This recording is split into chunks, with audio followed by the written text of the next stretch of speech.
তাহলে আপনাদেরকে উজ্জ্বলা যোজনা নিয়ে আমি এই ভিডিওতে সম্পূর্ণ বিষয়টি বলবো যে ফর্মটা কিভাবে ফিল আপ করবেন, যারা অফলাইনে ফর্ম এনেছেন তারা কিভাবে ফিল আপ করবেন।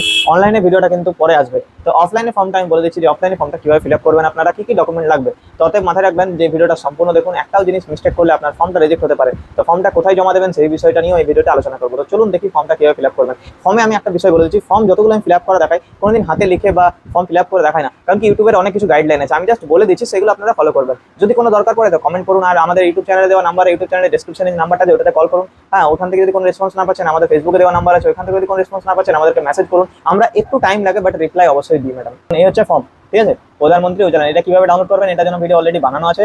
তাহলে সব থেকে প্রথমে এখানে আছে কাস্টমার যেটা আছে মাইগ্রেন্ট কিনা, ইয়েস অর নো, এই যে অপশনটা আছে সব থেকে মোস্ট ইম্পর্টেন্ট অপশন, মনে রাখবেন এই পাশের অপশনটা মাইগ্রেন্ট। মাইগ্রেন্ট কথাটার মানে বাইরের দেশ থেকে আসা মাইগ্রেন্ট নয়। আপনি ধরুন সাপোজ ঝাড়খণ্ডের বা বেঙ্গলের লোক, আপনি অন্য রাজ্যে গিয়ে গ্যাস কিনছেন, সেটার জন্য কিন্তু ইয়েস বা নো করতে হবে আপনাকে। যদি আপনি বেঙ্গলের লোক ঝাড়খণ্ডে গ্যাস নেবেন তাহলে ইয়েস করবেন, ঝাড়খণ্ডে অ্যাপ্লাই করছেন তাহলে আপনি বেঙ্গলে অ্যাপ্লাই করছেন, বেঙ্গলি লোক তাহলে নো করবেন। First name, middle name, last name. First name last name দিয়ে দেবেন, আধার নাম্বার দেবেন, কাস্ট ক্যাটাগরি দেবেন, ডেট অফ বার্থ দেবেন ডিডি ওয়াই ফরম্যাটে। প্রথমে তারিখটা দিতে হবে, মান্থটা দিতে হবে, তারপরে ইয়ারটা দিতে হবে। এখানে একটা পাসপোর্ট সাইজ ছবি লাগবে, ঠিক আছে। কিন্তু দেখুন এখানে একটা বলে দিয়েছে অনলি অ্যাডাল্ট উমেন মেম্বার্স, কিন্তু যারা মহিলা বাড়ির তারাই কিন্তু পাবেন, ঠিক আছে। এখানে বলে দিয়েছে attach copy of Aadhaar card, Aadhaar card কিন্তু তার লাগবে। এবার চলে আসুন, এখানে বলে দিয়েছে অ্যাড্রেস প্রুফ ক্যাটাগরিতে প্রুফ অফ অ্যাড্রেসে কি দিতে হবে। অ্যাড্রেস প্রুফ আপনার আধার কার্ড চলে যাবে। যদি আপনি মাইগ্রেন্ট হন তাহলে অ্যানেক্সার আই যেটা আছে ওটা ফিল আপ করতে হবে। এটা সম্পূর্ণ এখানে দেখুন স্ট্রিট রোড এত কিছু যদি দেওয়ার দরকার নেই, যেটা আপনার মনে হয় যদি দেন তাহলে ওদের ডেলিভারি করতে সুবিধা, এগুলো দিতে পারেন। ভিলেজ পঞ্চায়েত এগুলো তো দিতে হবে, সাব ডিস্ট্রিক্ট এগুলো দিতে হবে আপনাদেরকে, পিনকোড এগুলো অবশ্যই, পোস্ট অফিস এগুলো অবশ্যই। এখানে কিন্তু স্টার মার্ক দেওয়া নেই বাট এখানে স্টার মার্ক দেওয়া আছে, এখানে কিন্তু দিতে হবে। কান্ট্রি কোড, এখানে প্রুফ অফ অ্যাড্রেসের কান্ট্রি কোড যেটা চেয়েছে না, কান্ট্রি কোড ইন্ডিয়া, সেটা কিন্তু এখানে দেবার অপশনটা নেই বাট কান্ট্রি কোডটা এখানে দিতে হবে আপনাকে, ঠিক আছে। মোবাইল নাম্বার এখানে দেবেন, আধার লিঙ্ক মোবাইল নাম্বার যেটা আছে, ইমেল আইডি দিয়ে দেবেন, ইমেল আইডি থাকলে দিয়ে দেবেন ভালো। এখানে বিল টিলগুলো আছে।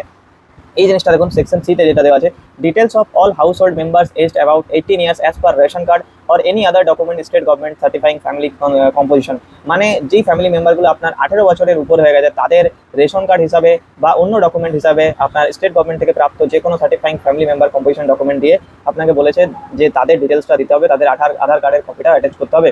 অ্যাজ পার রেশন হিসাবে যারা আছে, ধরুন সাপোজ আপনার বাবা, আপনি অ্যাপ্লাই করছেন, আপনি আপনি হচ্ছেন ঘরের গৃহবধূ, তাহলে আপনার হাজব্যান্ডের, আপনার ছেলে মেয়ের দিতে হবে। যদি তারা 18 বছর হয়ে গেছে তাহলে তাদের এখানে অ্যাপ্লিকেন্ট নেম দিতে হবে, রিলেশন দিতে হবে প্রথমে। ধরুন এখানে আপনি আপনার হাজব্যান্ডকে দেবেন, এখানে হাজব্যান্ড লিখে দিলেন, হাজব্যান্ডের নাম দিতে হবে, হাজব্যান্ডের জেন্ডারটা দিয়ে দিলেন, আধার নাম্বার দিয়ে দিলেন, এখানে তার সিগনেচার করতে হবে, ঠিক আছে। Consent for use for Aadhaar verification and authentication, Aadhaar verification করা হবে তাই আধার কপিটা দিতে হবে, ঠিক আছে। সেকশন ডি তে চলে আসি, ডিজিটাল রেশন কার্ডের ডিটেলসটা দিতে বলেছে। এই যে copy of ration card document, ration কার্ডটা অবশ্যই দিতে হবে। ইস্যুইং স্টেট, যদি ধরুন সাপোজ আপনাকে যেটা বলেছিলাম যে সেলফ ডিক্লারেশন একটা আছে অ্যানেক্সার আই, সেটা মাইগ্রেন্টের ক্ষেত্রে লাগে।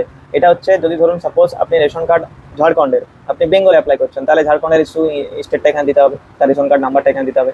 ব্যাংকে যেটা আছে ব্যাংক নেমটা যেটা আছে, ব্যাংক নেম, ব্যাংক ব্রাঞ্চ, এগুলো আপনাকে দিতে হবে ডিটেলসগুলো, ঠিক আছে। এবারে চলে আসে ডেপ্রিভিশন ডিক্লারেশন ডিউলি সাইন। ডেপ্রিভিশন ডিক্লারেশন হচ্ছে যেটা ফর্মটা বলেছিলাম, এই যে এটাও দেখাবো যে কীভাবে ফিল আপ করবেন, ঠিক আছে। এটা কেওয়াইসি করা হয়েছে কিনা, ইয়েস, এটা ইয়েস করবেন। মাইগ্রেন্ট ডিক্লারেশন নো করবেন, কারণ মাইগ্রেন্ট তো হননি। এবার এখানে এইচে বলেছে টাইপ অফ গ্যাস, কোন রকমের গ্যাস আপনি নিতে চান।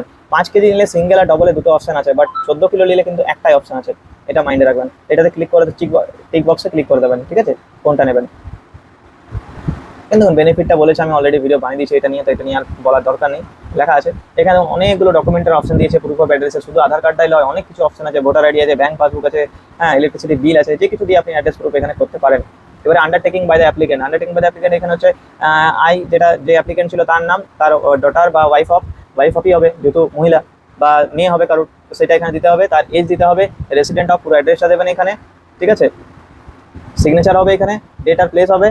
এই যে এসবি নাম্বার যেটা বলেছে, এসবি নাম্বার, এই এসবি নাম্বারটা আপনাকে দেওয়ার দরকার নেই, যদি আপনার কাছে থাকে। এসবি নাম্বার একটা আলাদা নাম্বার হয়, সেই নাম্বারটা আপনার দরকার নেই। সিগনেচার অফ দ্য ডিস্ট্রিবিউটার, এটা কিন্তু এই যে নাম্বারটা, এই পুরো পার্টটাই কিন্তু ফিল আপ করবে আপনার ডিস্ট্রিবিউটার, ঠিক আছে। ইন্ডিয়ান অয়েল বা আপনার এইচপি যেখানে দিতে চান, এই অ্যাকনোলেজমেন্ট স্লিপটা আপনাকে দিয়ে দেবে ওরা ফিল আপ করে। এটা হয়ে গেল কেওয়াইসি ফর্মটা।